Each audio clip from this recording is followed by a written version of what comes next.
Magandang gabi mga kapuso. Ako po ang inyong Kuya Kim na magbibigay sa inyo ng trivia sa likod ng mga trending na balita.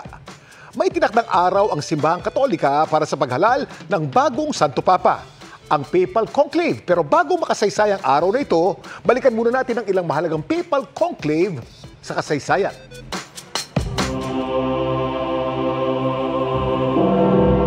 Sa darating na May 7, tinakda na ang araw kung kailan sisimulan ang pagpili sa papalit sa naiwang pwesto at mga tungkulin ng yumaong si Pope Francis. Ang Papal Conclave. After the death of the Pope, from day 1 to day 20, dapat magka-conclave.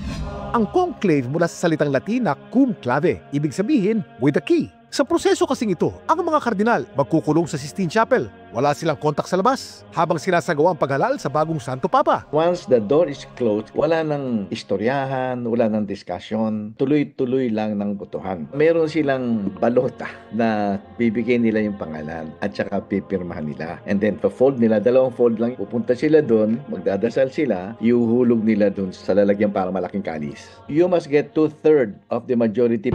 Kapag wala raw nakakuha ng kinakailangan bilang ng boto, sinusunog yung balota, nakalagay itim, nilagyan ng chemical to blacken yung papers. At kapag puti naman ang lalabas sa usok mula sa chimney ng Sistine Chapel, hudyat na ito na may bagong halal na lider, ang Simbahang Katolika. Habemus Papa. During the conclave, walang specific day ang sinasabi. Tuloy-tuloy yung botohan. Ang Papal Conclave na humalal sa tatlong pinakahuling Santo Papa ng simbahan, tumagal ng 2 hanggang 3 araw. Ang paghalal kay St. John Paul II mula October 14 hanggang October 16, 1978. Ang paghalal naman sa successor niyang si Pope Benedict XVI nagsimula April 18 taong 2005 at nagtapos kinabukasan April 19. Samantala ang conclave naman na humalal kay Pope Francis nagsimula March 12, 2013 at nagtapos ng March 13. Ang pinakamaiksing Papal Conclave naman nangyari noong October 1503. Tumagal lang ito ng ilang oras. Dito nahalal si Pope Julius II. Pero alam niyo ba na hindi lahat ng Santo Papa nahahalal ng ganito kabilis? Gaya na lamang ng pinakamahabang Papal Conclave sa kasaysayan.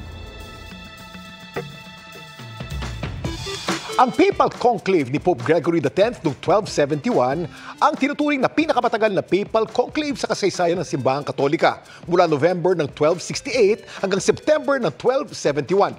Wala kasi ni isang kardinal ang nakakuha na kinakailangan 2/3 ng boto. Kaya paulit-ulit na naging botohan at tumagal ng 2 taon at 9 na buwan.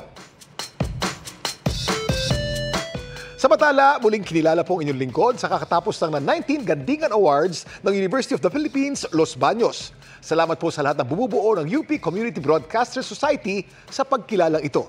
Batid namin ang napakahalagang papel ng mga broadcaster sa paghubog ng kaalaman ng ating mga manonood. Kaya makakaasa po kayo na mas lalo pa naming pag-uusayan at paghatid sa inyo ng kaalaman at trivia sa likod ng mga trending na balita. Dahil kimportante ang may alam, ako po si Kuya Kim at sagot ko kayo 24 oras.